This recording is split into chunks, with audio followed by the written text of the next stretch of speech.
আজই ডাউনলোড করুন আর এনজয় করুন আপনার পছন্দের শো।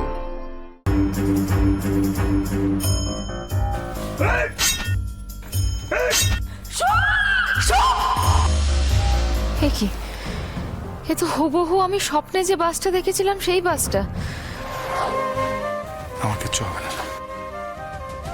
তোমাকে আমি হারতে দেবো না। পারো না, আমি নিজে হারবো। আমরা তো অঙ্গীকার করেছিলাম সারা জীবন আমরা একসাথে থাকবো, একে অপরের পাশে, একে অপরের সাথে।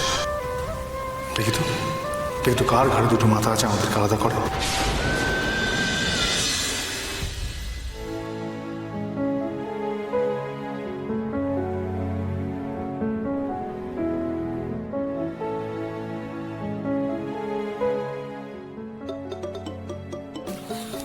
এক মিনিট,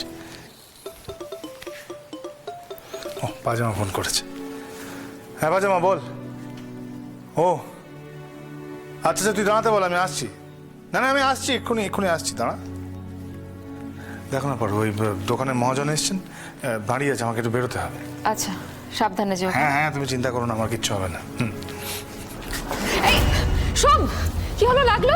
না না ঠিক আছে, আচ্ছা আমার দেরি হয়ে যাচ্ছে, আমি আসছি। তুমি একটু বসে যাও। আর কিচ্ছু হবে না পারো, ওদিকে মহাজন এসে দাঁড়িয়ে আছে দোকানে মাথার উপরে। দাঁড়াও আমি আসছি। তুমি তো কত সহজে বলে দিলে সোম যে কিচ্ছু হবে না, কিন্তু চাইলেও কেন যে আমি আমার মন থেকে ভয়টাকে তাড়াতে পারছি না। এই তো শিকার এসে গেছে, এবার শুধু ফাঁদে ফেলার অপেক্ষা।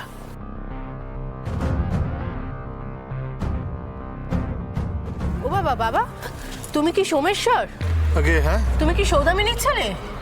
হ্যাঁ, কেন বলুন তো? হ্যাঁ বাবা, আমি আসছি সদরঘাট সংশোধনাগার থেকে। জেলার ম্যাডাম পাঠিয়েছেন। তোমাকে তো বাবা ফোন করে করে পাওয়াই যায় না। কেন, কি হয়েছে বলুন না। তোমার মায়ের খুব শরীর খারাপ বাবা, তোমাকে বারবার দেখতে চাইছেন। মায়ের শরীর খারাপ? হ্যাঁ। আশ্চর্য, ওই মহিলার সাথে কি কথা বলছে সোম?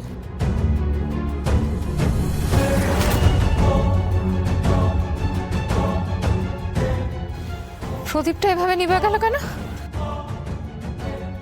সোমের কোনো ক্ষতি হবে না তো? সোম, সোম,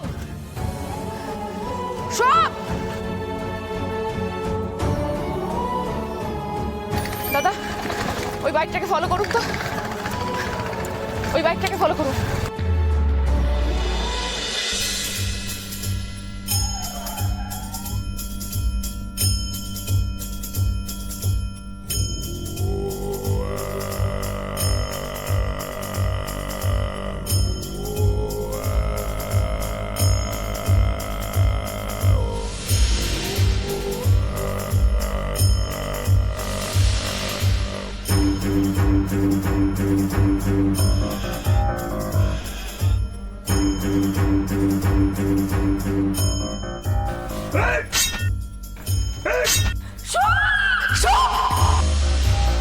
কি এ তো হুবহু আমি স্বপ্নে যে বাসটা দেখেছিলাম সেই বাসটা।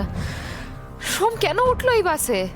তবে কি আমার দেখার স্বপ্নটা সত্যি হতে যাচ্ছে?